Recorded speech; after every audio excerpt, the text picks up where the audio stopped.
The pregnancy test slipped from Elliot's fingers and clattered into the stainless steel sink, the pink plus sign staring up at him like an accusation. Positive. Impossible. And exactly 3 months after Alpha Dominic Ashford had looked him dead in the eye and said, "You were a mistake that should have never happened." Elliot braced his hands on either side of the sink, fighting the urge to throw up for the 3rd time that morning. The kitchen of Moonstone hummed around him, the sizzle of searing duck breast, the rhythmic chop of knives on cutting boards, the low murmur of the lunch prep crew getting ready for service. Normal sounds. A normal day. Except nothing would ever be normal again. He grabbed the test and shoved it deep into his apron pocket, then splashed cold water on his face. His reflection in the small mirror above the sink looked pale, dark circles shadowing his eyes. He'd blamed it on the double shifts he'd been pulling, on the pressure of making sous chef at 26. Now he knew better. Chen. Where's my mise en place for the special? Marcus's voice cut through the kitchen noise. Elliot's head chef and mentor stood at the pass, his silver-streaked hair pulled back, sharp eyes taking in everything. Those eyes narrowed as they landed on Elliot. "Coming, chef." Elliot called, grabbing his prep bowls and heading to his station. He could feel Marcus watching him as he worked, arranging the components for tonight's amuse-bouche, compressed melon with prosciutto and a honey lavender reduction. His hands moved automatically, muscle memory taking over while his mind spun in circles. Pregnant. He was pregnant. With Dominic Ashford's baby. The knife slipped. Elliot jerked his hand back just in time, but Marcus appeared at his elbow like smoke. "Walk in. Now." It wasn't a request. The walk-in refrigerator was blessedly cold and quiet. Marcus shut the heavy door behind them and crossed his arms. "What's going on with you? And don't tell me nothing. You've been off all week, distracted, pale, and I just watched you nearly take off your thumb." Elliot leaned against a shelf of prep containers. "I'm fine. Just tired." "Bullshit." Marcus's nostrils flared slightly. "You're an omega. I'm a beta. But I've been around long enough to recognize certain scents." "When did you find out?" Heat flooded Elliot's face. Apparently his body was already betraying him. "This morning." "The father?" "Not in the picture." The words came out sharper than intended. "Won't be in the picture. It's just me." Marcus studied him for a long moment. "This is about that alpha you left with after the James Beard event, isn't it? The one in the designer suit who looked at you like you were the only person in the room." Elliot's throat tightened. Dominic had looked at him that way, in the beginning. They'd talked for hours at the after-party, about food and art and the pretentious nature of high-end dining. Dominic had been charming, intelligent, with a smile that made Elliot's stomach flip. When Dominic had leaned in close and murmured, "Come home with me," Elliot hadn't hesitated. The sex had been intense. Mind-blowing. Dominic had been dominant but attentive, drawing pleasure from Elliot's body like a musician coaxing notes from an instrument. Afterward, wrapped in 1,000-thread-count sheets in Dominic's penthouse, Elliot had let himself imagine it might be more than one night. He'd been spectacularly wrong. When he'd woken, Dominic was already dressed for work, cold and distant. Last night was a lapse in judgment, he'd said, not quite meeting Elliot's eyes. "I have responsibilities. Expectations. You're a talented chef, but you're a common omega, and I'm the alpha of the Ashford pack. What happened between us can't happen again. It was a mistake that should have never happened." Then he'd had his driver take Elliot home. "Elliot." Marcus's voice gentled. "Does he know?" "No. And he won't." Elliot straightened his spine. "I can do this alone." "You don't have to." "Yes, I do." Elliot met Marcus's concerned gaze. He made his position very clear. "I'm not going to trap him or beg for scraps. I'll figure it out." Marcus sighed. "You know I've got your back, kid. Whatever you need. I need to get through tonight's service." Elliot reached for the door. We've got the food critics coming. Speaking of which. Right. Vivian Blackthorne's magazine is sending someone. Plus the Times and that insufferable blogger who gave us 3 stars last time. Marcus followed him back into the kitchen's heat. Let's give them something to remember. Service started at 6. By 7:30, the dining room was packed, and Elliot was in the zone. This was what he loved, the controlled chaos, the precision, the way individual ingredients transformed into something greater than their parts. His station was immaculate, every element perfectly timed and placed. Ordering 2 duck, 1 lamb, 1 special, the expediter called. Yes, chef. Elliot's hands flew, plating the compressed melon with artistic precision. He was reaching for the honey lavender reduction when a familiar scent hit him. Cedarwood and expensive cologne. His hand froze. No. Not tonight. VIP just sat at table 10, their front-of-house manager announced through the kitchen's communication system. Dominic Ashford and party. The piping bag of reductions slipped from Elliot's grip, splattering across his cutting board. Around him, the kitchen staff buzzed with excitement. Everyone knew who Dominic Ashford was. CEO of Ashford Development, alpha of one of the city's most powerful PACs, regular fixture in the society pages. Chin, you good? Marcus appeared beside him again. Fine. Elliot grabbed a clean board and started over, willing his hands steady. Just fine. He wasn't fine. Dominic was here. Dominic, who'd called him a mistake. Dominic, whose baby was growing inside him. Elliot focused on his work, plating dish after dish with mechanical precision. He could do this. He just had to make it through the night without seeing. Elliot. Marcus's voice was carefully neutral. Table 10 wants to compliment the chef on the amuse-bouche. The alpha specifically requested you. Of course he did. I'll go. Elliot untied his apron with numb fingers. He caught his reflection in the stainless steel hood, flushed from the heat, hair disheveled, definitely not at his best. Good. Let Dominic see exactly what kind of omega he'd dismissed. The dining room was all warm lighting and intimate tables. Elliot spotted Dominic immediately. He sat at the best table in the house, and he wasn't alone. A woman sat across from him, elegant, blonde, with the kind of refined beauty that came from generations of selective breeding. She wore a diamond that could probably pay Elliot's rent for a year. Dominic's eyes widened slightly when he saw Elliot. Chef Chen. The amuse-bouche was exceptional. Vivian, this is Elliot Chen, one of Moonstone's rising talents. Vivian. As in Vivian Blackthorne. As in the daughter of the Blackthorne Pack Alpha. Lovely to meet you, Vivian said with a practiced smile. The melon was inspired. So refreshing. Thank you. Elliot's voice came out steadier than he felt. I hope you enjoy the rest of your meal. He started to turn away, but Dominic stood. A moment of your time? Privately? Every instinct screamed at Elliot to refuse, but Marcus was watching from the kitchen window, and the last thing he needed was a scene. He nodded stiffly and followed Dominic toward the quiet hallway leading to the restrooms. Dominic closed the distance between them, his expression unreadable. Elliot. I didn't know you worked here. Why would you? You made it clear you didn't want to know anything about me.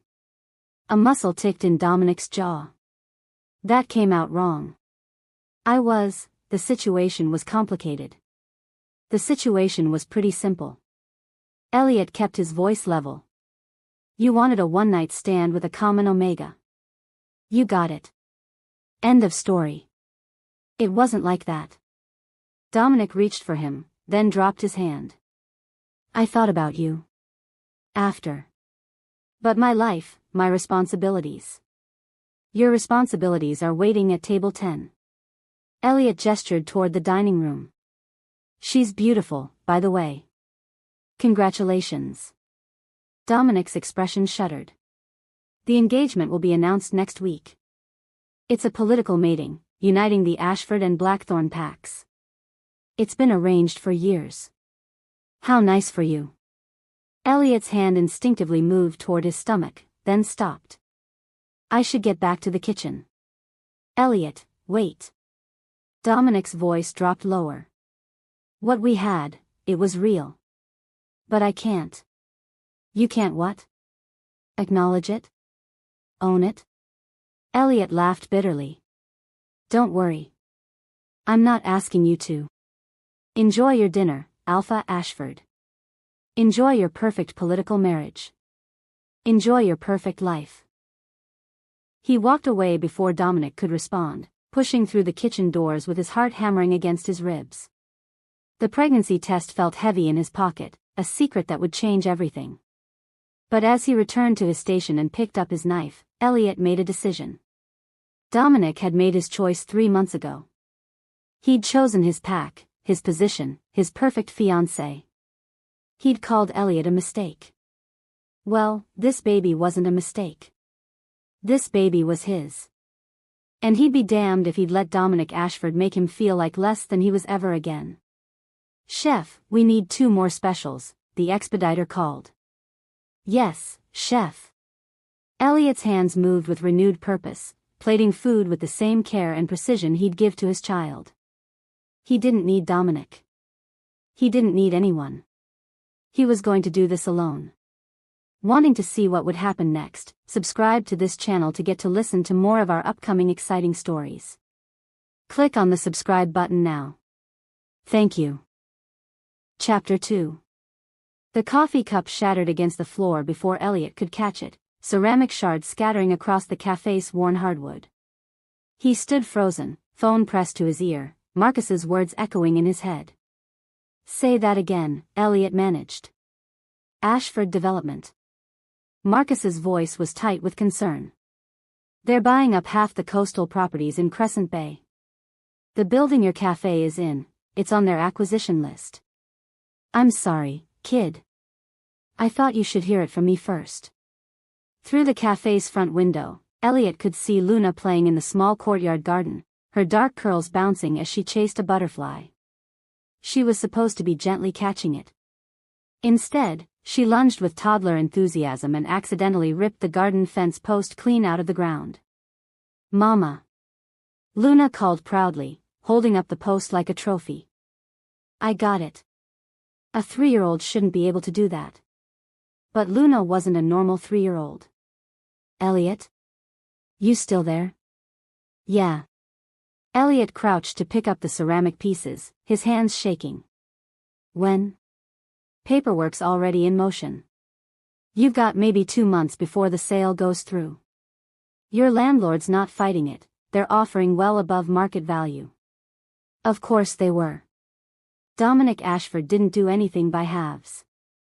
Listen, Marcus continued, you could fight this. If you came forward, made your case to the local pack council. No. The word came out sharper than intended. Elliot softened his tone. I can't. You know why. Through the phone, he heard Marcus sigh. The alpha traits? She pulled a fence post out of the ground this morning like it was a dandelion. Last week, she accidentally threw her sippy cup through the kitchen window. The suppressants I'm giving her aren't working anymore. Elliot's throat tightened. If the local enforcers figure out there's an alpha child here with no registered father, they'll start asking questions I can't answer. So what are you going to do? Elliot watched Luna carefully replant the fence post, her little face scrunched in concentration. Even now, trying to fix her mistake, she was extraordinary. Too strong. Too aware. Her silver eyes, Dominic's eyes, caught the afternoon light and practically glowed. I don't know, Elliot admitted. But I'll figure something out. I always do. After he hung up, Elliot went outside to where Luna was patting dirt around the fence post. She looked up at him with such earnest hopefulness that his heart squeezed. I fixed it, Mama. See? I see, sweetheart. Elliot knelt beside her. But remember what we talked about? About being gentle? Luna's bottom lip trembled. I tried. But the butterfly was going away, and I wanted to see it up close, and then the fence was in my hand and, her eyes filled with tears. I'm sorry. I don't mean to break things. Hey, no.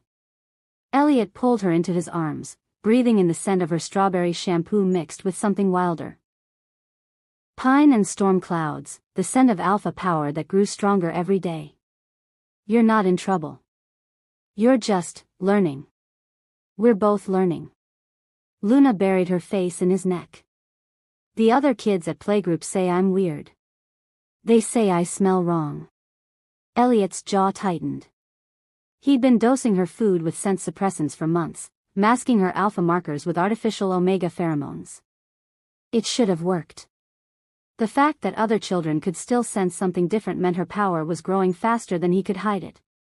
You're not weird, he said firmly. You're special. And special takes practice. Like cooking? Luna pulled back, her tears already drying. She had her father's resilience too, bouncing back from emotions with startling speed. Exactly like cooking. Elliot smoothed her curls. Now, how about we practice making those lemon cookies for tomorrow? Very gently. Luna's face lit up, and Elliot let himself smile as they headed back inside. But his mind was already racing through impossible calculations. 2 months.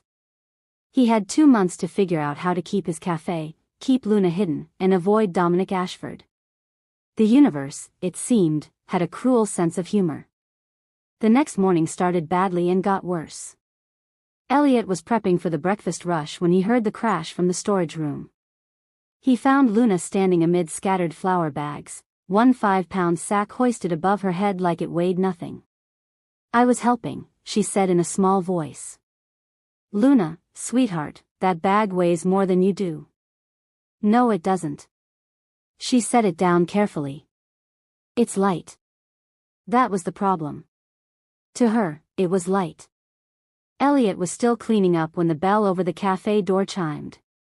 He glanced at the clock, 6:30, half an hour before opening. Through the service window, he saw Tom Bradley, one of the local pack enforcers, standing in the dining room. His pulse spiked. Just a minute. He found Luna and steered her quickly toward the small apartment above the cafe. Go upstairs and watch cartoons, baby. Quietly. But Mama. Now, Luna. Something in his tone made her obey. Elliot waited until he heard her footsteps on the stairs before heading back down, forcing his breathing steady. He'd dealt with Tom before, the enforcer occasionally stopped by for coffee and had always been friendly. But this felt different. Tom's expression was serious, formal. Morning, Tom. Elliot poured 2 coffees without asking, buying time. Early for you, isn't it? Got a call from the Riverside Pack. Tom accepted the coffee but didn't sit. They've been sensing unusual alpha activity in the area. Strong bloodline, unregistered. You know anything about that? Elliot's hand tightened on his own mug. This is a coastal town. Lots of packs pass through. Not like this. Tom's eyes, yellow, marking him as a mid-level enforcer, studied Elliot carefully. Whoever it is, they're young. Real young, based on the power fluctuations. And they're here regular, not just passing through. Maybe it's a visiting relative? Someone's nephew? All registered families with alpha children have been accounted for. Tom leaned against the counter. Here's the thing, Elliot. I like you. You make good coffee, you keep to yourself, you've been a solid member of this community. But if there's an unregistered alpha kid in my territory, I need to know about it. For everyone's safety, including the kids. Upstairs, something thumped. Luna, probably dropping a toy. Tom's head tilted toward the sound. That your daughter? Yeah. Elliot kept his voice casual. She's clumsy in the mornings. Huh. Tom's nostrils flared slightly. How old is she now? 3. And her father? Not in the picture.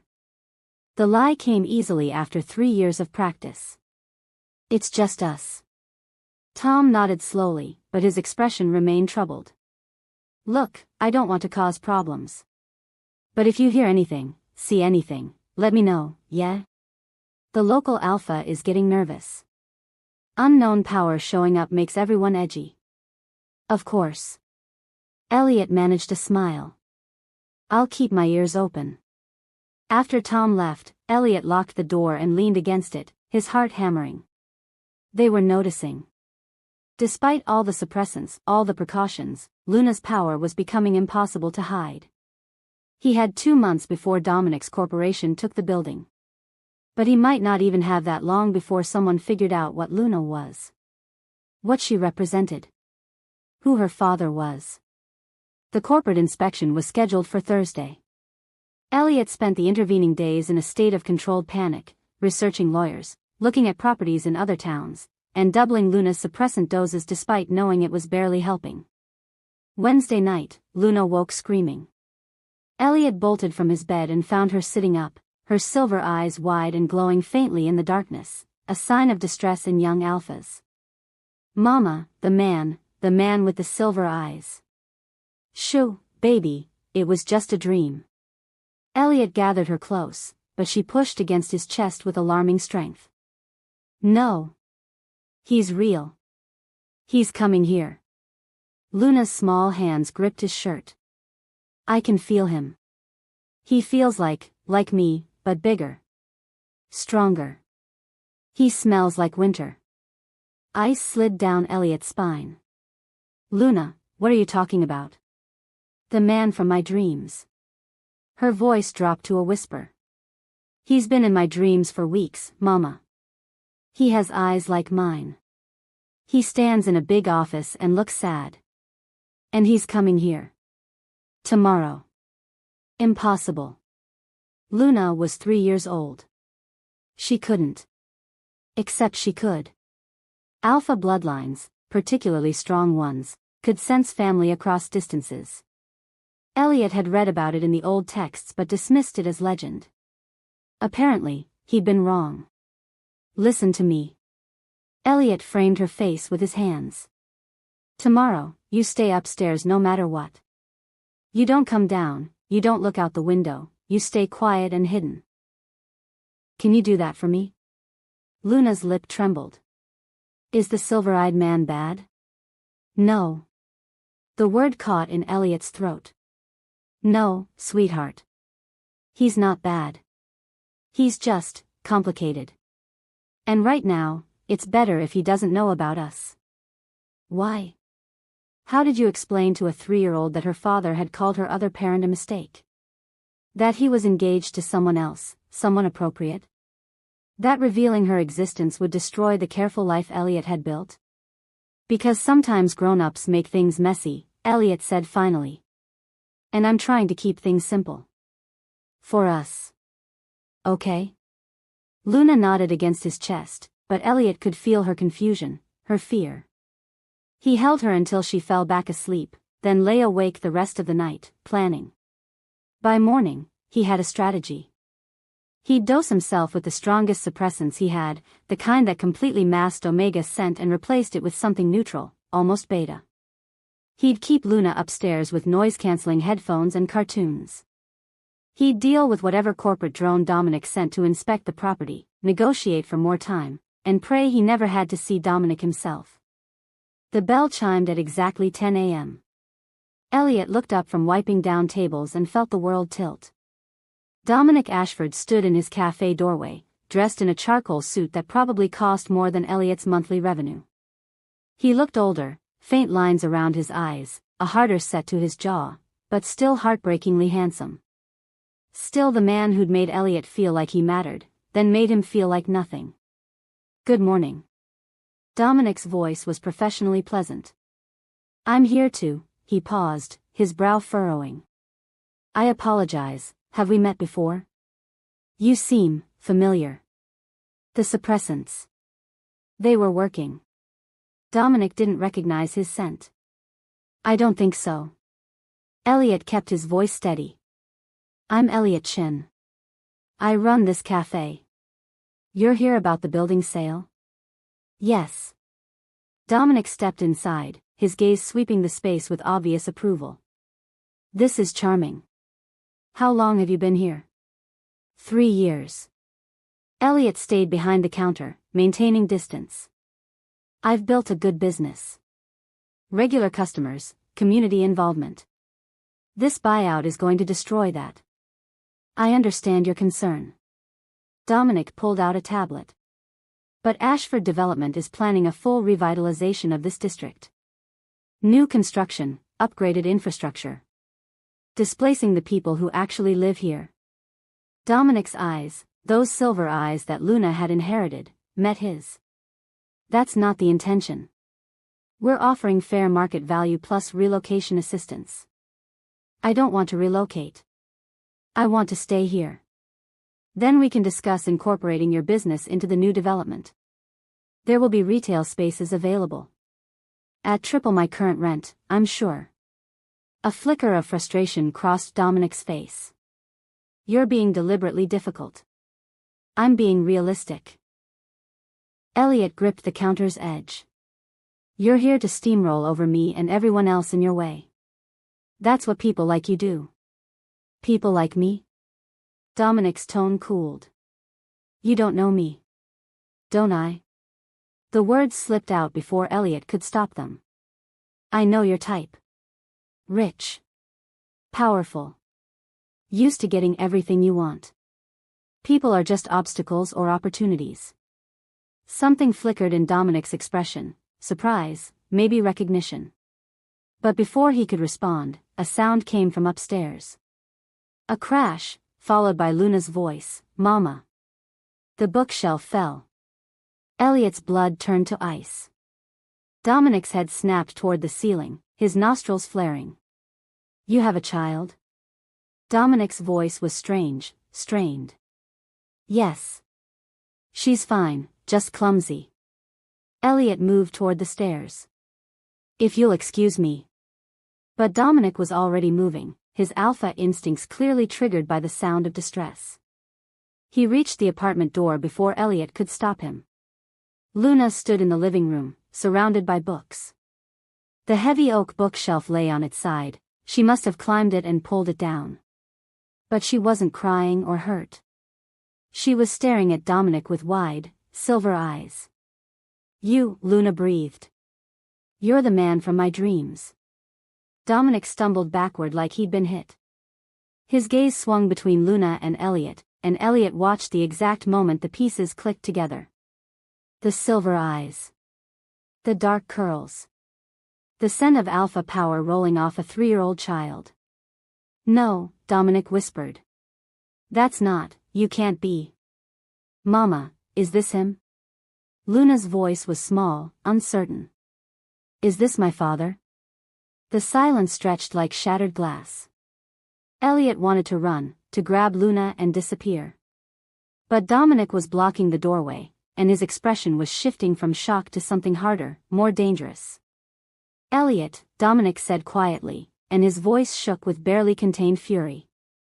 What the hell did you do? If you're still listening to this story up to this point, why don't you subscribe to this channel to continue getting impactful daily stories like this? We would be most grateful if you can do that to help boost this video to reach everyone. Thank you. Chapter 3.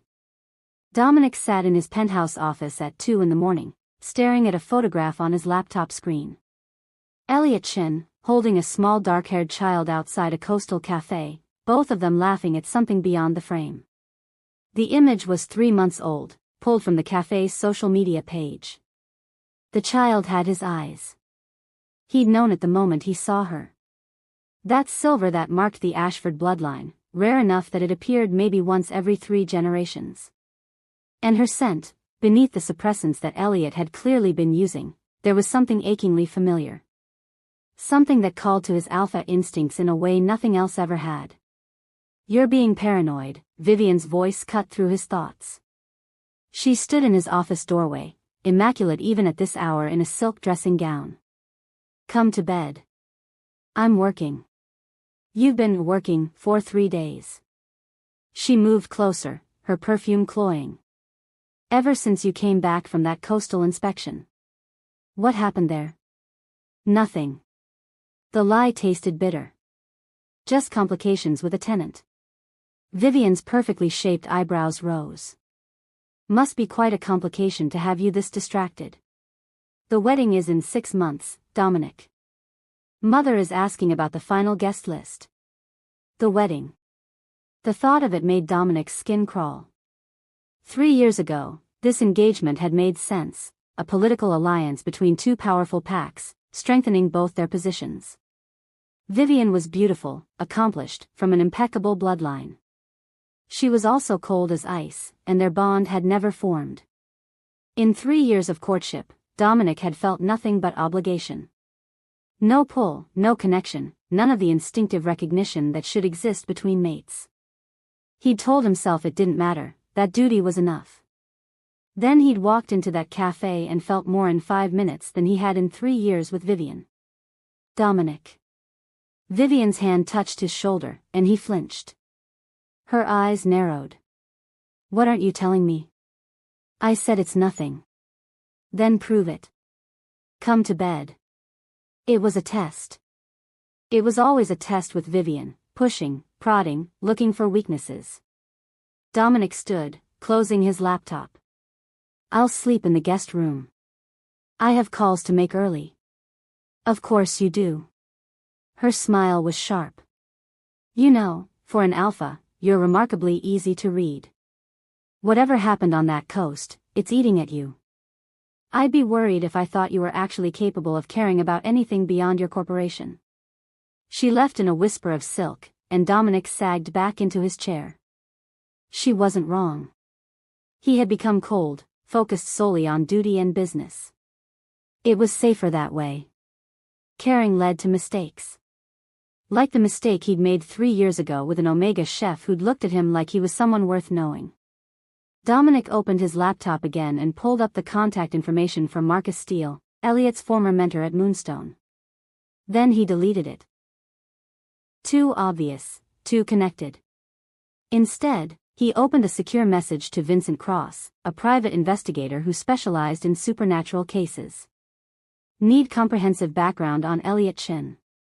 Current residence, Crescent Bay. Previous employment, Moonstone Restaurant. Timeline, last 3 to 4 years. Discretion essential. Unlimited budget. The response came within minutes, understood. Report within 48 hours. Dominic stared at Luna's face on the screen, her smile, her silver eyes, the way she held on to Elliot with complete trust. A memory surfaced unbidden, Elliot in his kitchen 3 years ago, laughing as Dominic attempted to make scrambled eggs. You're a CEO who can't cook eggs? Elliot had teased, bumping his hip against Dominic's. That's tragic. It had been easy between them. Natural. The opposite of everything with Vivian. Then morning had come, and reality with it. Dominic's father had been 3 weeks dead, and Dominic had inherited not just a corporation but the responsibility of an entire pack. The Blackthorn engagement had been his father's dying wish, a promise Dominic couldn't break. So he'd broken Elliot instead. You're a common Omega. A mistake that should have never happened. The words haunted him now.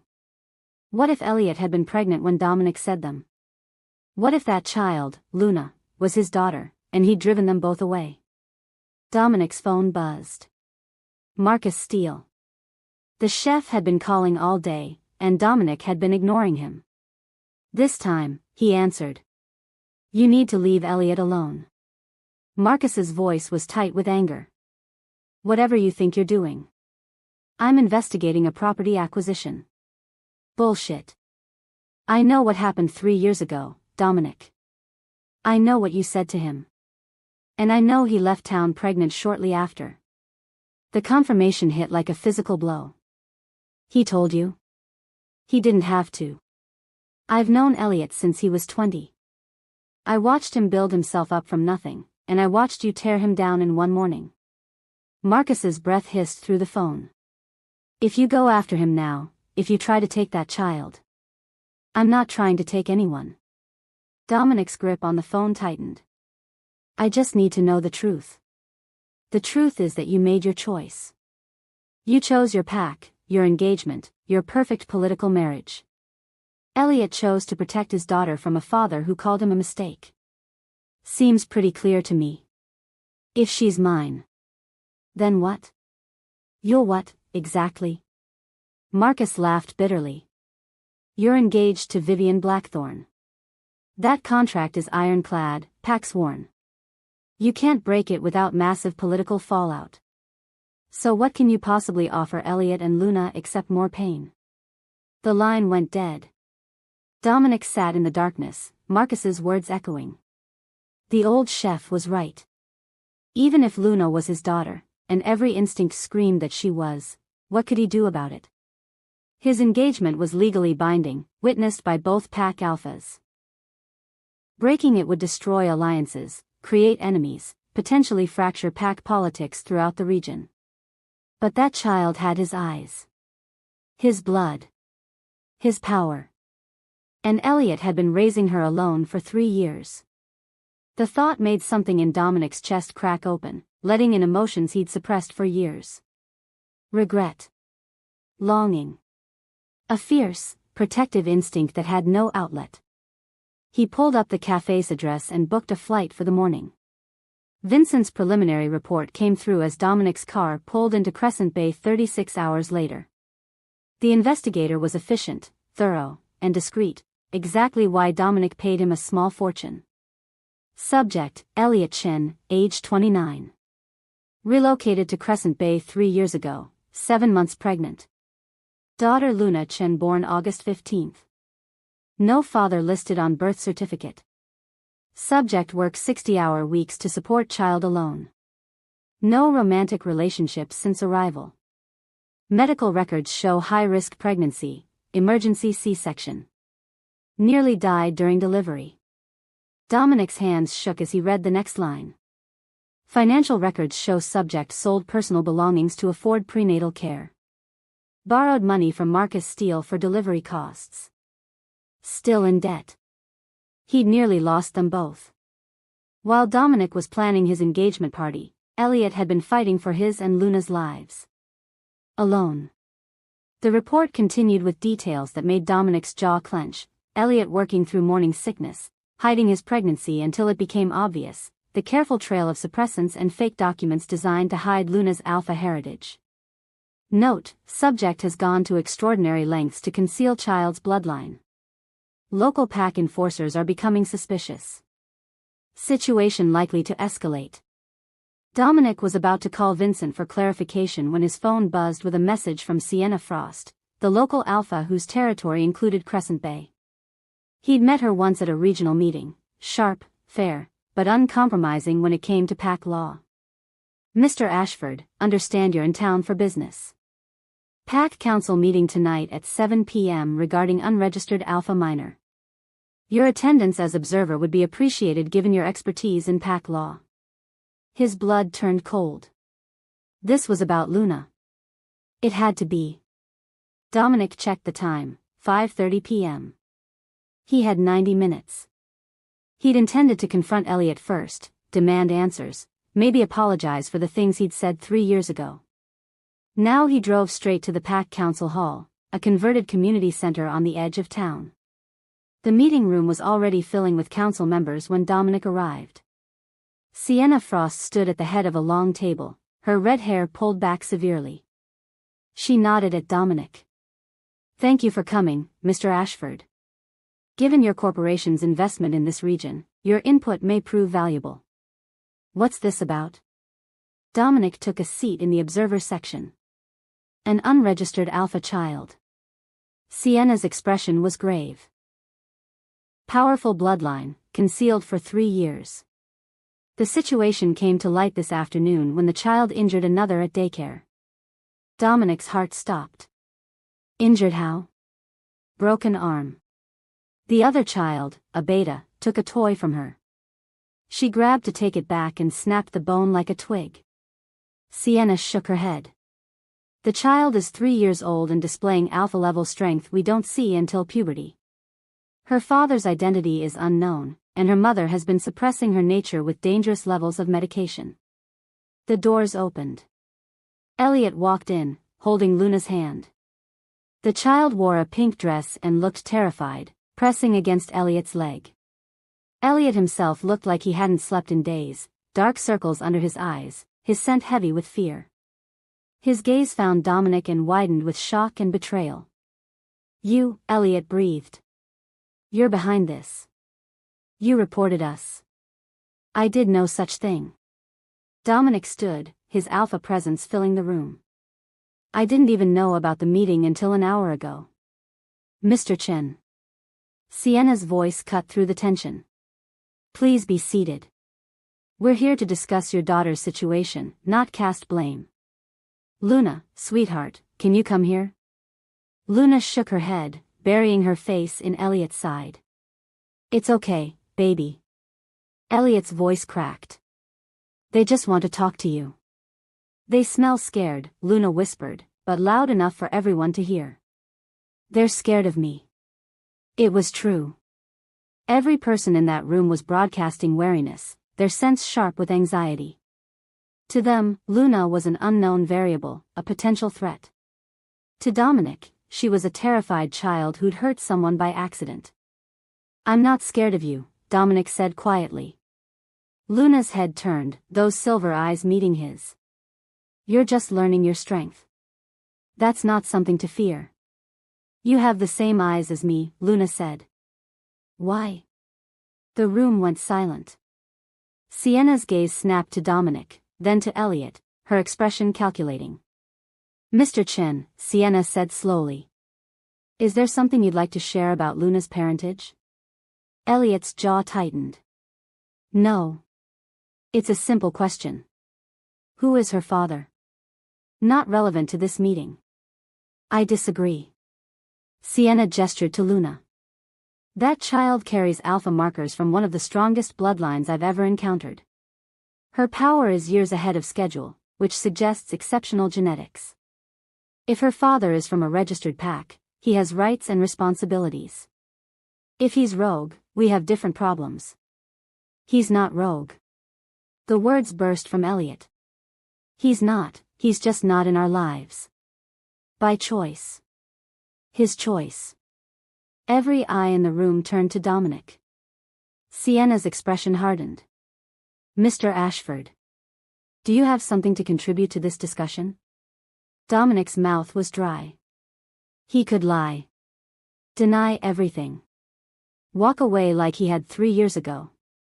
Or he could face what he'd done. "I need to perform a test," Dominic heard himself say. "If Mr. Chen consents." "What kind of test?" Elliot's voice was sharp with panic. "A simple one." Dominic moved slowly toward Luna, hands visible and non-threatening. "May I see your hand, Luna?" The child looked up at Elliot, who gave a tight nod. Luna extended her small hand, and Dominic knelt to take it gently. Her scent hit him full force. Beneath the suppressants, there was pine and storm clouds, but also cedarwood. His family's marker. "I'm going to make a tiny scratch," Dominic said softly. "Just enough for a drop of blood.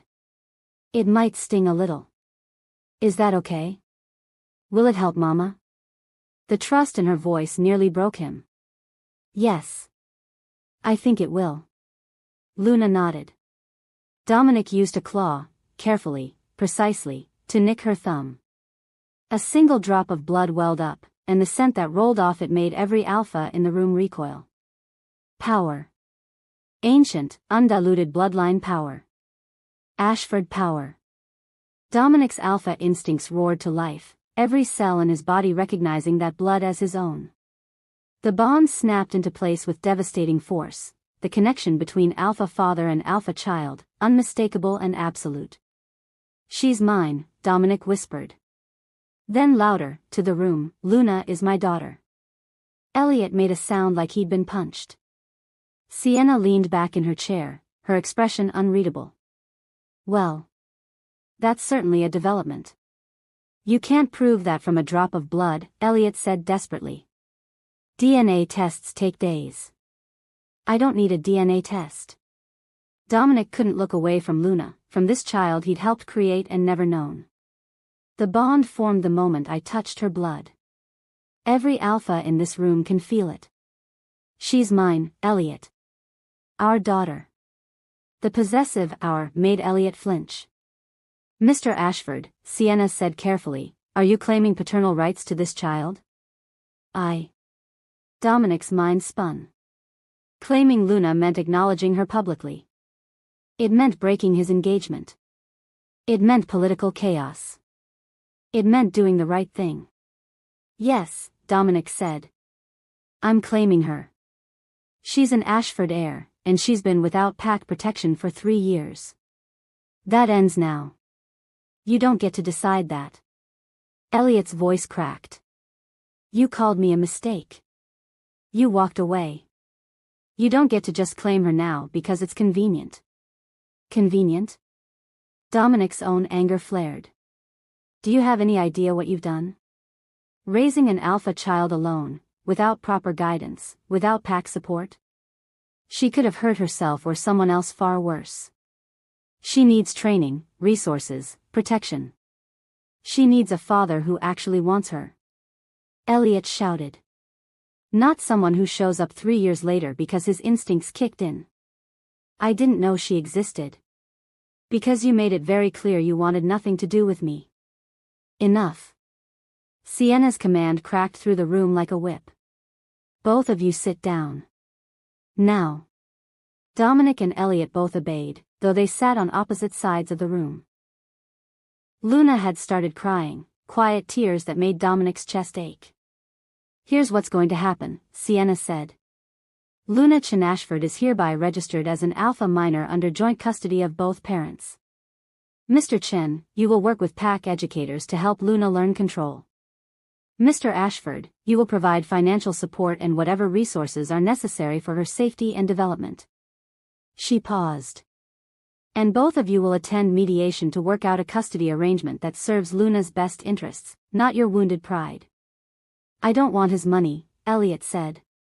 Too bad. You're taking it. Sienna's tone brooked no argument.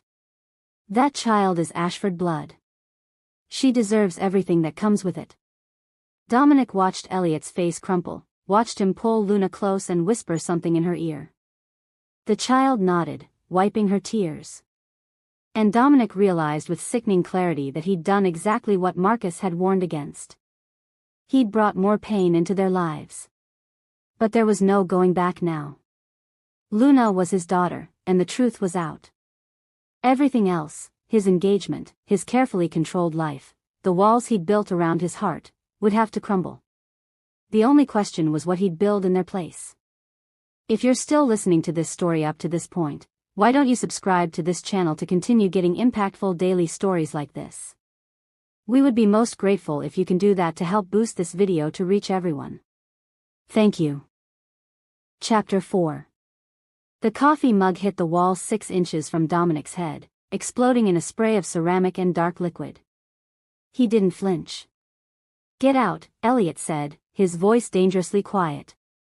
Get out of my home before I do something we'll both regret.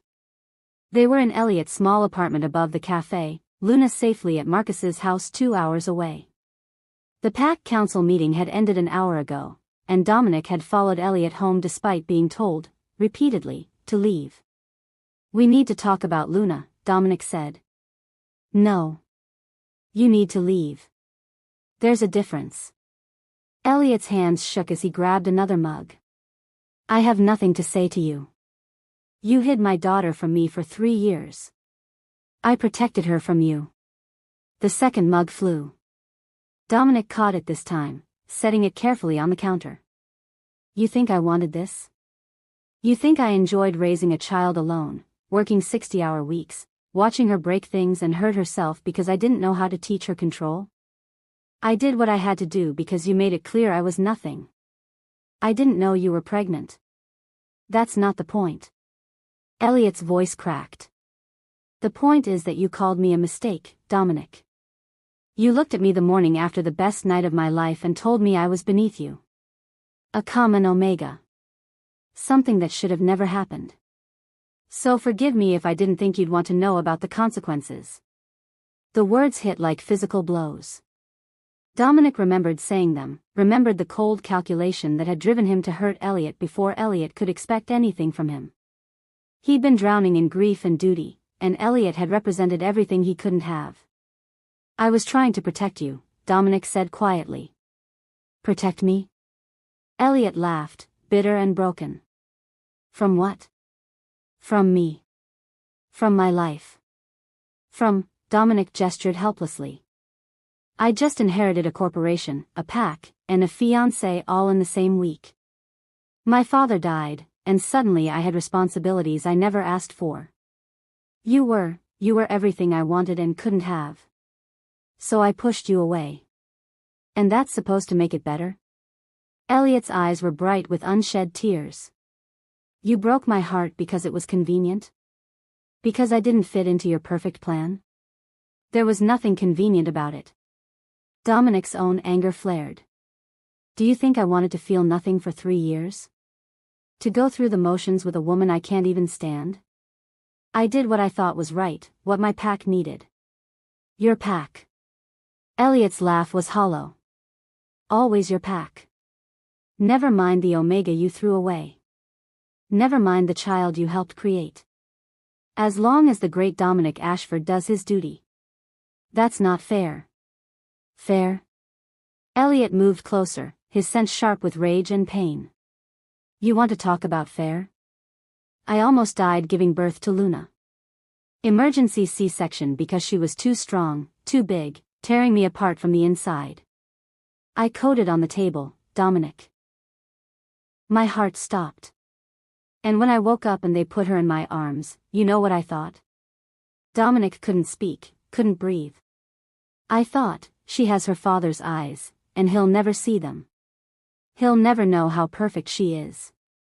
And maybe that's for the best, because he never wanted us anyway. Tears spilled down Elliot's cheeks. So don't you dare come into my home and act like you're the victim here. Don't you dare. The silence stretched like broken glass.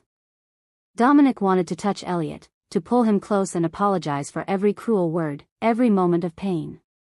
But the distance between them felt impossible to cross. I want a paternity test, Dominic said finally. Official documentation. And I want joint custody. Elliot's expression hardened. No. You can't keep her from me. Watch me. Elliot crossed his arms. You're engaged, Dominic. To Vivian Blackthorne. You really think I'm going to expose Luna to that? To a father who's building a life with another woman? She deserves better than being your dirty secret. She's my heir. She's my daughter. Elliot's voice rose. Mine. I'm the one who held her through nightmares, who taught her to be gentle even when her strength scared her, who loved her every single day while you played house with your perfect fiancé. You don't get to claim her now just because your instincts kicked in. I have legal rights. Then use them. Elliot's eyes blazed. Take me to court. Fight me for custody. Let the whole world know that the great Alpha Dominic Ashford knocked up a common Omega and abandoned him. I'm sure Vivian will love that. Dominic's phone buzzed. Vivian's name flashed on the screen. He silenced it. This isn't over, Dominic said quietly. Yes, it is. Elliot moved to the door, holding it open. You made your choice 3 years ago. Live with it. Dominic left, but Elliot's words followed him. She has her father's eyes, and he'll never see them. He'd seen them now. And he couldn't unsee them. Vivian was waiting in his hotel suite when Dominic returned. She stood at the window, backlit by the city lights, wearing one of her perfectly tailored suits. You have a child, she said without preamble. Dominic closed the door. How did you? Please. Your assistant has been fielding calls from the Crescent Bay Pack Council all day. It wasn't hard to piece together. She turned, her expression unreadable. An Omega. A nobody. And you got him pregnant. Vivian. Don't. Her voice was ice. Don't make excuses. Don't apologize. Just tell me what you're going to do about it. Dominic poured himself a drink, buying time. Luna is my daughter. I'm going to acknowledge her, provide for her. While married to me. The engagement is legally binding. Pact sworn. Witnessed by both our fathers before they died. Vivian moved closer, her heels clicking on hardwood. You can't break it without massive political consequences. The Blackthorn-Ashford alliance is the foundation of regional pact stability.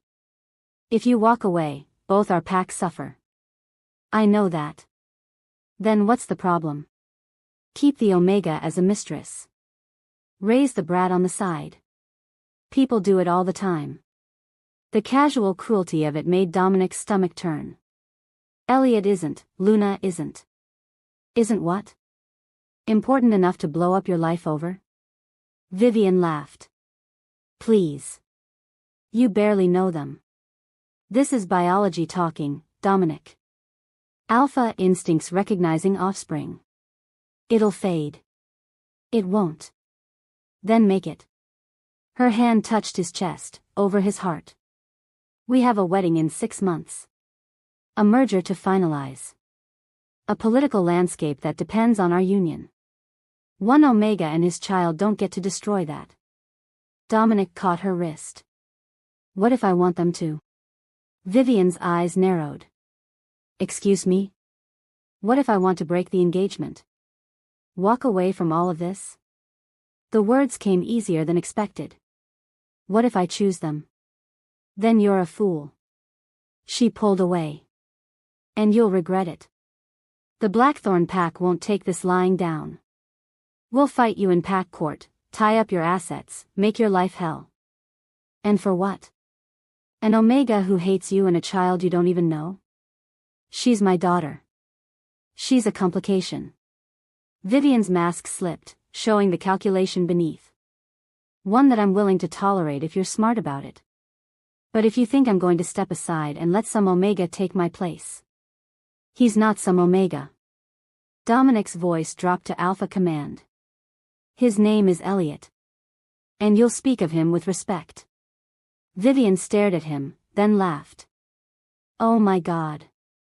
You actually care about him. After 3 years, after one night together, you care. Get out. This isn't over, Dominic. She grabbed her purse. I've invested 3 years in this engagement.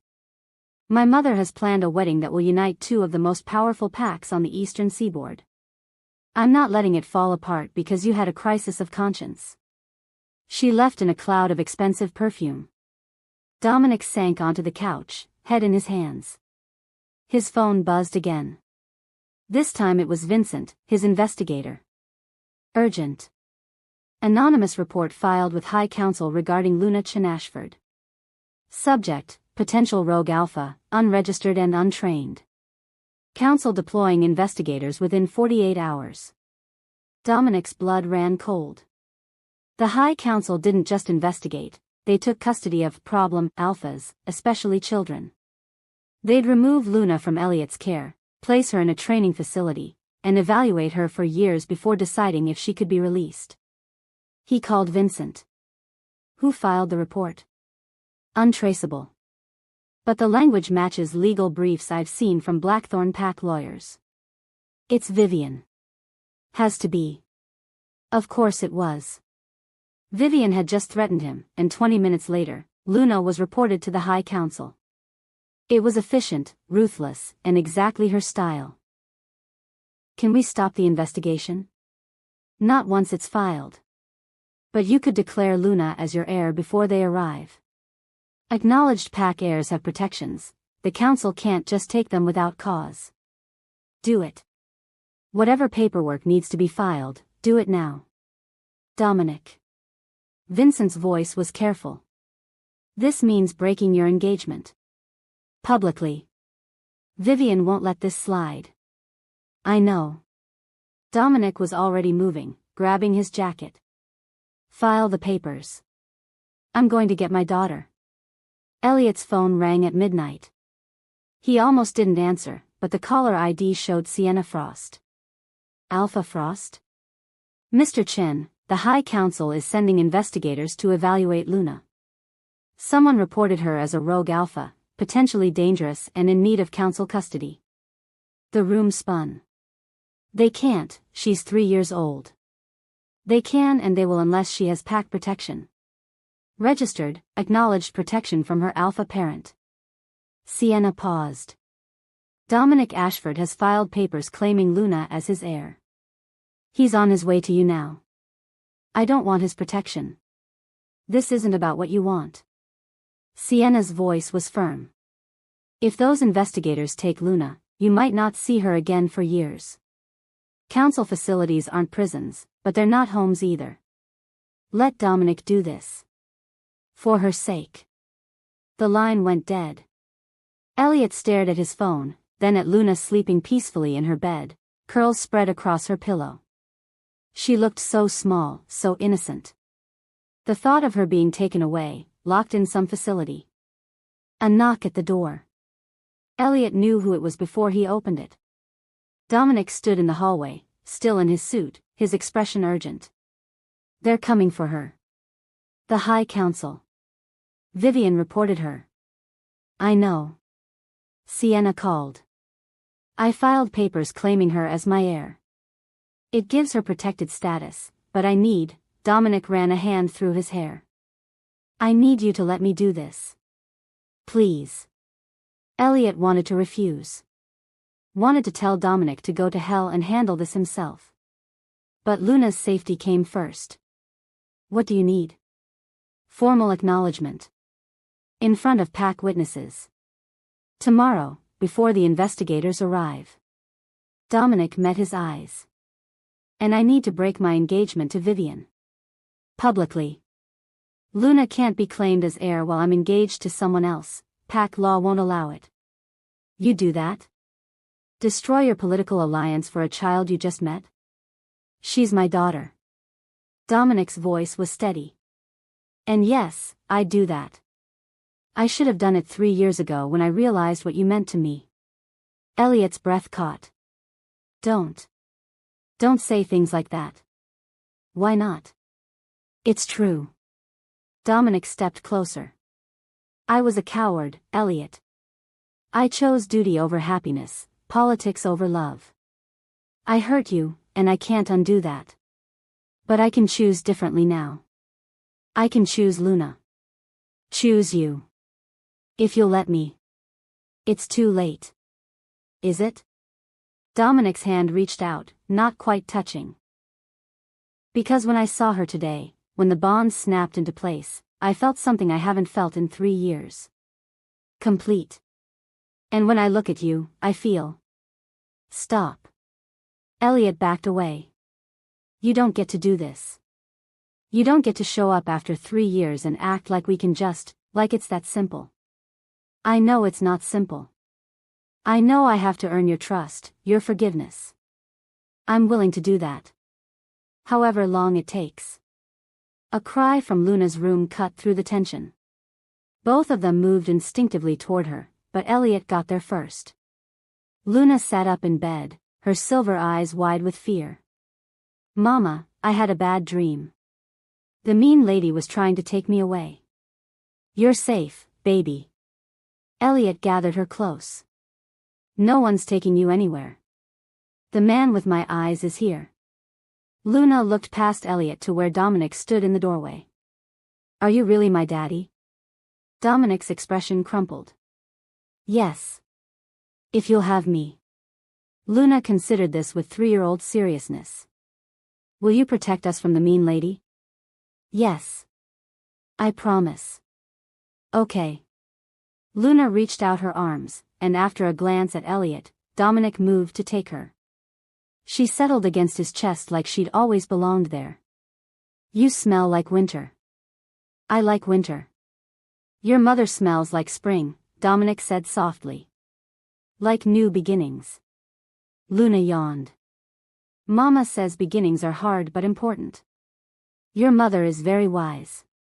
Elliot watched them together, his daughter and the man who'd broken his heart, and felt something in his chest crack open. This was what Luna deserved. A father who looked at her like she was the most important thing in the world. Even if it meant letting Dominic back in. Even if it destroyed him all over again. The formal acknowledgement ceremony was held the next afternoon in Sienna Frost's Pack Hall, with 20 witnesses and a High Council observer. Dominic stood before the pack, Luna held securely in his arms. I, Dominic Ashford, Alpha of the Ashford Pack, do hereby claim and acknowledge Luna Chin Ashford as my daughter and heir. By blood, by bond, and by pack law, she is mine to protect and guide. Let any who challenge this speak now. Silence. Then the observer, a severe woman named Counselor Hayes, stepped forward. The High Council recognizes this claim. However, we've received concerning reports about the child's development. We'll need to conduct an evaluation. Of course. Dominic's voice was steady, but his hold on Luna tightened slightly. Whatever is necessary to ensure her safety. Counselor Hayes approached Luna, who shrank back against Dominic's chest. May I see your hand, child? Luna looked at Dominic, who nodded. Slowly, she extended her hand. Hayes took it, and her eyebrows rose. Remarkable. The power signature is. She pulled out a small device, running it over Luna's palm. The device lit up, colors swirling, gold, silver, deep crimson. What is it? Elliot asked from where he stood at the edge of the circle. Hayes looked up, her expression stunned. She's not just Alpha. She carries the true Alpha marker. Dormant, but present. I've only seen this twice in my 30 years on the council. The room erupted in whispers. True Alpha, the rarest of bloodline traits, appearing maybe once every 100 years. True Alphas could command multiple packs, could sense and manipulate pack bonds themselves. They were leaders who shaped supernatural politics for generations. They were also targets for anyone seeking power. This changes things, Hayes said. The council will want to monitor her development closely. She's too valuable. She's my daughter, Dominic interrupted. Not a commodity. She's both, Mr. Ashford. Hayes's expression was sympathetic but firm. And you've just made her the most important child in the supernatural world. Every pack, every faction, everyone seeking advantage will know about this within days. Can you protect her from that? Dominic looked at Elliot, then at Luna's small face. Yes. Whatever it takes. Then you'll need help. Hayes pulled out paperwork. The council offers resources, security, training, protection. In exchange, Luna will be monitored and, when she's older, expected to serve the greater supernatural community. No. Elliot's voice cut through. She's 3 years old. She doesn't owe anyone anything. Mr. Chen. No. Elliot moved to stand beside Dominic, presenting a united front despite everything between them. Luna is ours to raise, to protect, to guide. If you want to help, fine. But she's not council property. Not now, not ever. Hayes studied them both, then smiled slightly. Fierce Omega. No wonder she's so strong, she has your steel. She tucked the papers away. Very well. The council will provide support, not oversight. For now. But Mr. Ashford? Yes? That engagement of yours. It's all over the news, the Blackthorn Pack is furious. You've made powerful enemies today. I know. Dominic shifted Luna in his arms. But I chose the right side. After the ceremony, after the witnesses left and it was just the three of them in the empty hall, Luna finally spoke. Daddy? Are you staying now? Dominic looked at Elliot, the question clear in his eyes. Elliot wanted to say no. Wanted to protect his heart, keep his walls up, maintain the distance that had kept him safe for 3 years. But Luna deserved better than his fear. He's staying, Elliot said quietly. For you. The "for you" stung, but Dominic nodded. For as long as you'll have me. It wasn't forgiveness. It wasn't trust. It wasn't even close to what they'd had 3 years ago. But it was a beginning. And sometimes, beginnings were enough. If you're still listening to this story up to this point, why don't you subscribe to this channel to continue getting impactful daily stories like this? We would be most grateful if you can do that to help boost this video to reach everyone. Thank you. Chapter 5. The Ashford estate loomed against the evening sky like something out of a Gothic novel, all stone and iron gates and security systems that probably cost more than Elliot's cafe was worth. He clutched Luna tighter as Dominic's car pulled through the gates. It's temporary, Dominic said for the third time. Just until the Blackthorn situation is resolved. The Blackthorn situation, Elliot repeated flatly. You mean the part where your ex-fiancé's family has declared us enemies of their pack and threatened consequences if we don't disappear? Essentially. Luna pressed her face against the window, eyes wide.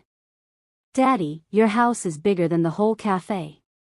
It's too big, Dominic said quietly. Always has been. Maybe you two can help make it feel like a home. The vulnerability in his voice caught Elliot off guard. He'd been so focused on his anger, on protecting himself and Luna, that he'd forgotten Dominic was alone too. 3 years in a cold engagement, living in a mausoleum of a house, playing a role that slowly suffocated him. We'll see, Elliot said, which was more than he'd given Dominic in days. Inside, the estate was exactly what Elliot expected, expensive, immaculate, and utterly devoid of personality.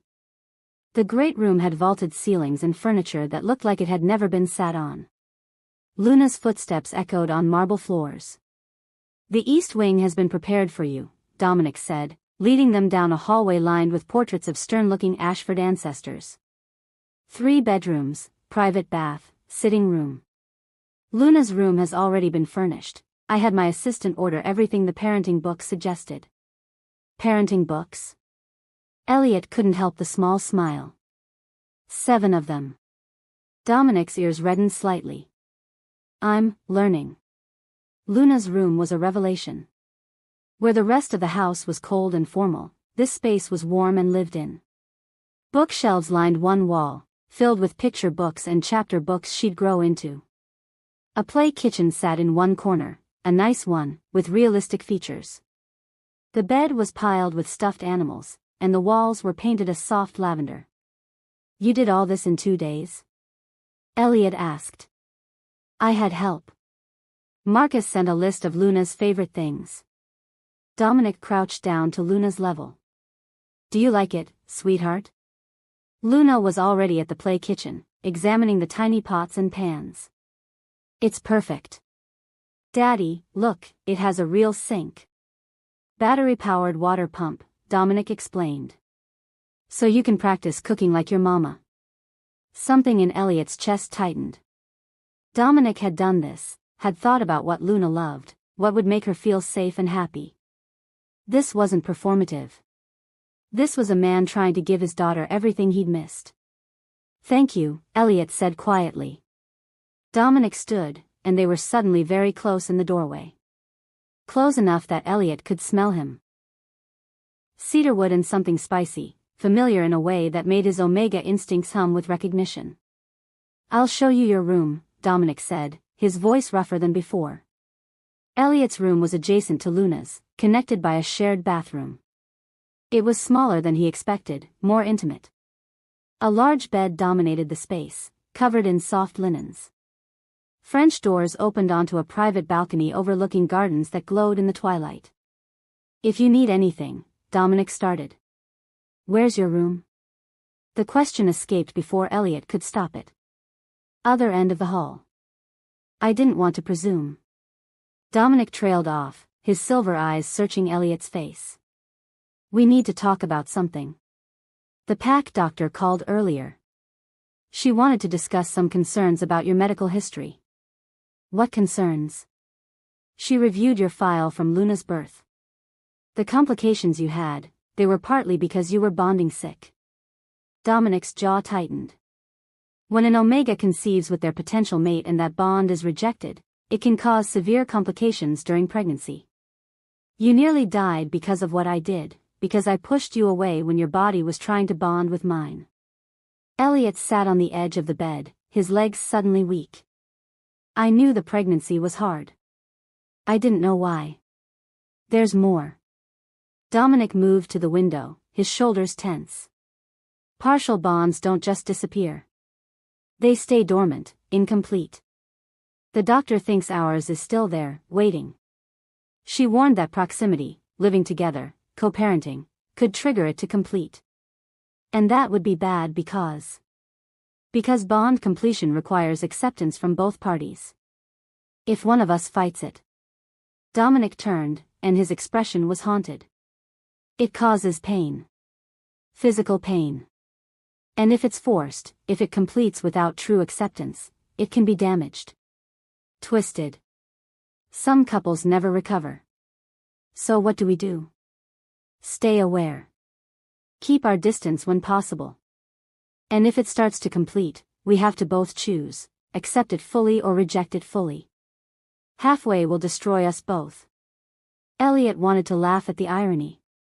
3 years ago, he would have accepted a bond with Dominic without hesitation. Now, the thought terrified him. I should let you settle in, Dominic said. Dinner is at 7. My housekeeper, Margaret, makes an excellent roast chicken. Nothing like your cooking, I'm sure, but... Dominic. Elliot stopped him at the door. Thank you. For Luna's room, for keeping us safe. For trying. It's not enough. But it's a start. After he left, Elliot lay back on the bed and stared at the ceiling. His body was already responding to Dominic's proximity. His scent seemed to linger in the room, calling to Elliot's omega instincts. The bond Dominic mentioned, that partial connection from 3 years ago, Elliot could feel it now, a golden thread stretched taut between them. It would be so easy to let it pull him back in. So dangerous to trust it wouldn't break again. The full moon came 3 weeks later. They'd settled into an uncomfortable routine, Dominic working from home to be near Luna, Elliot gradually taking over the estate's kitchen, Luna thriving with both parents present. The bond hummed between Elliot and Dominic, but they'd been careful. Polite. Distant. Until the moon rose. Elliot woke to Luna's screaming. He bolted from his room to find her standing in the hallway, her small body rigid, power rolling off her in waves. Her eyes glowed pure silver, and the air around her crackled with energy. Luna, baby, Elliot reached for her. Don't touch her. Dominic appeared from the other end of the hall. She's in a power surge. If you interrupt it wrong. Luna's scream cut off abruptly. She turned to them, her expression strange and distant. The moon is calling. It wants to make things right. It wants to fix what's broken. What's broken, sweetheart? Dominic asked carefully. You and Mama. Luna lifted her hands, and the power surged higher. You're supposed to be together. The bond is sad. It's hurting. I can feel it hurting. Luna, you need to calm down. Elliot started forward, but energy lashed out, wrapping around both him and Dominic like invisible ropes. They were pulled toward each other, stumbling until they stood face to face in the hallway. The bond roared to life. Elliot gasped as heat flooded through him, not sexual, but deeper. Primal. The incomplete bond from 3 years ago was suddenly active, reaching, demanding completion. He could feel Dominic in his head, in his heart, in every cell of his body. Luna, stop this, Dominic gritted out, but his hands had come up to grip Elliot's arms. You can't force a bond. I'm not forcing, Luna said, and her voice had an eerie quality, like something ancient spoke through her. I'm helping. The moon says it's time. The power tightened. Elliot cried out as pain lanced through his chest. His body wanted to accept the bond, craved it, but his mind fought back. Trust Dominic? Let him in completely? Risk that rejection again? I can't, Elliot gasped. I can't do this. Then let go, Dominic said, and there were tears on his face. Reject it. Reject me. It's better than this pain. But Elliot couldn't. Even fighting it, even terrified, he couldn't bring himself to sever the bond completely. Luna's power faltered. Mama? Daddy? I'm sorry, I didn't mean to hurt. The energy released abruptly. Elliot and Dominic stumbled apart, both breathing hard. Luna collapsed, and Dominic caught her, cradling her against his chest. I'm sorry, Luna sobbed. I felt the bond, and it was so sad, and I thought I could fix it. Shoo, baby, you didn't do anything wrong. Dominic carried her back to her room, Elliot following on shaking legs. Your powers are still growing. Sometimes they act on their own. They settled Luna back into bed, but she wouldn't let go of Dominic's hand. Are you and Mama going to be okay? We'll figure it out, Dominic promised. We always do. After Luna finally slept, Elliot and Dominic stood in the hallway. The bond was quieter now but still active, a constant hum of awareness between them. We should talk to the pack doctor, Dominic said. See if there's a way to suppress it until... Until what? Elliot's voice was hollow. Until we're ready? Until I magically stop being afraid you'll destroy me again? I won't. I swear to you, Elliot, I won't. You can't promise that. Elliot backed away. Bonds can be broken. Mates can be rejected. You proved that 3 years ago. I was wrong. Dominic's voice rose, then dropped when he remembered Luna sleeping nearby. I was a coward and a fool, and I've regretted it every single day. But I'm here now. I'm trying. What more do you want from me? I want to trust you, Elliot said simply. And I don't know if I can. He went back to his room and locked the door, pressing his hand against his chest where the bond pulsed like a second heartbeat. Luna had tried to help, to heal what was broken between them. But some breaks couldn't be forced back together. Some things had to mend on their own, slowly, with time and care and the constant choice to try. Elliot just didn't know if he had the courage to keep choosing. The attack came 2 weeks later, on a Saturday afternoon while Luna played in the estate's gardens. Elliot was in the kitchen, prepping dinner and trying not to think about how domestic this had all become, cooking in Dominic's kitchen, Luna's laughter drifting through open windows, the bond humming contentedly between them even though they still hadn't addressed it. Then the alarms shrieked. Elliot dropped his knife and ran. Outside, he found Dominic already in the garden, his alpha presence expanded in warning. For enforcers, Blackthorn Pack, based on their sense, surrounded Luna, who stood frozen with fear. Step away from my daughter, Dominic's voice was pure alpha command, but the enforcers didn't move. The Blackthorn Alpha sends his regards, one of them said. The true alpha child is a threat to pack stability. She needs to be neutralized. Over my dead body, Dominic snarled. That can be arranged. They moved as one, and Elliot's world tilted into nightmare. 2 enforcers engaged Dominic while the other 2 went for Luna. The little girl screamed, her power flaring, but she was too young, too untrained to defend herself properly. Elliot didn't think. He just moved. He threw himself between Luna and the closest enforcer, taking the clawed strike meant for his daughter. Pain exploded across his chest and shoulder as claws tore through skin and muscle. He heard Dominic roar, heard Luna screaming, but his world was narrowing to the warm spreading wetness of his own blood. Mama. Luna's hands pressed against his wounds, and power sparked between them, her instinctive attempt to heal him, but she didn't know how. Run, Elliot managed. Luna, run inside. He didn't see what happened next. He felt it, Dominic's alpha rage, pure and primal, a force of nature unleashed. The bond between them lit up like lightning, and through it, Elliot felt Dominic's fury, his terror, his absolute refusal to lose them. The sounds of fighting faded. Then Dominic was there, gathering Elliot into his arms, his hands pressing hard against the wounds that wouldn't stop bleeding. No, no, no, Elliot, stay with me, Dominic's voice broke. You don't get to do this, you don't get to leave. Luna, Elliot's vision was graying. Is she? She's safe. She's right here. Dominic pulled Luna close with one arm while keeping pressure on Elliot's wounds with the other. Both of you are safe.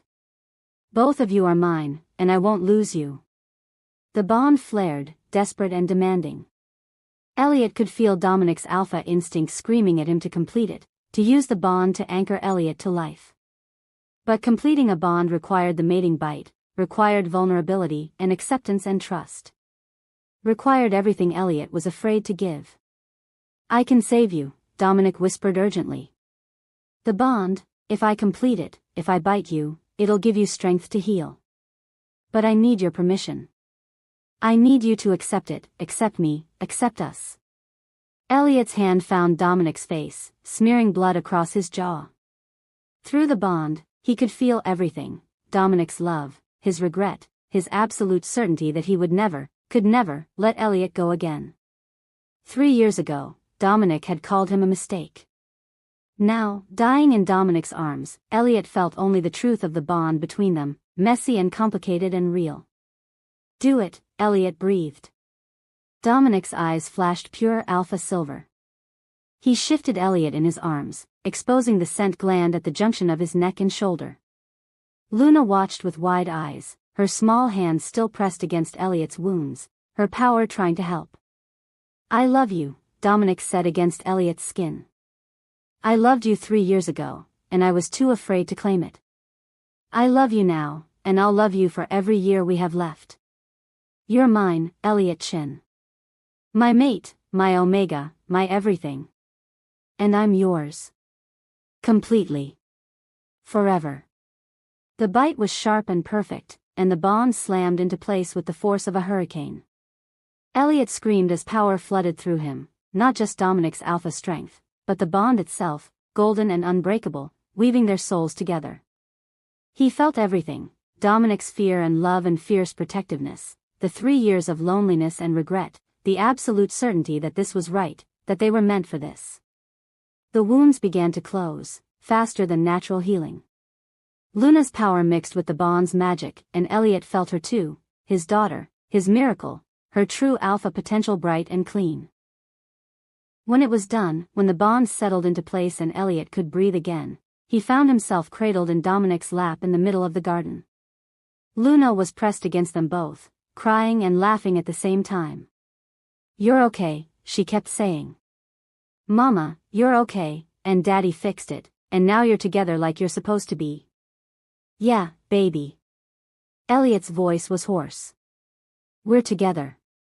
Dominic's hand shook as it cupped Elliot's face. I meant every word. You're mine. I'm yours. No more running, no more hiding. I'll spend the rest of my life proving I deserve you. You already have. Elliot could feel the bonds singing between them, perfect and whole. The moment you chose us over everything else, you proved it. Around them, Dominic's security team was securing the Blackthorn enforcers, alive, unconscious, but contained. The threat wasn't over. Cornelius Blackthorn wouldn't stop because one attack failed. But for now, in this moment, Elliot let himself feel safe. Feel loved. Feel complete. 6 months later. The cafe was packed for Sunday brunch, every table full, the air rich with the smell of fresh pastries and brewing coffee. Elliot moved through the kitchen with practiced ease, plating dishes while Luna helped by arranging edible flowers on desserts. Mama, this one's crooked, Luna said seriously, adjusting a pansy. Looks perfect to me, sweetheart. The cafe had reopened 3 months ago, bigger than before, relocated to the heart of Ashford Pack territory. It was more than a business now, it was a gathering place, where Pack members came to eat and talk and connect. Dominic had helped restructure the entire Pack, elevating Omegas to equal standing with Alphas and Betas, creating councils that represented everyone. Elliot's cafe was the symbol of that change, an Omega chef, bonded to the Pack Alpha, creating something beautiful for their people. Order up.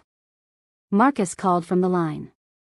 He'd come to work with Elliot again, claiming retirement was boring. 2 stacks, 1 omelette, extra bacon. Through the service window, Elliot could see Dominic at their usual table, talking with Sienna Frost. Luna's training was going well. Sienna had taken her on as a personal student, teaching her control and helping her understand her true alpha potential. The High Council had backed off after witnessing Elliot and Dominic's completed bond, recognizing their family unit as stable and protected. Cornelius Blackthorne had been censured for the attack, and the Blackthorne pack was under council observation. Vivian had quietly accepted a position in Europe, as far from them as possible. Everything had worked out. Better than worked out. Elliot pressed a hand to his stomach, feeling the slight swell there that only he and Dominic knew about yet. 12 weeks along, due in late spring. This pregnancy was different, no complications, no bonding sickness, just the healthy glow of an Omega carrying his mate's child.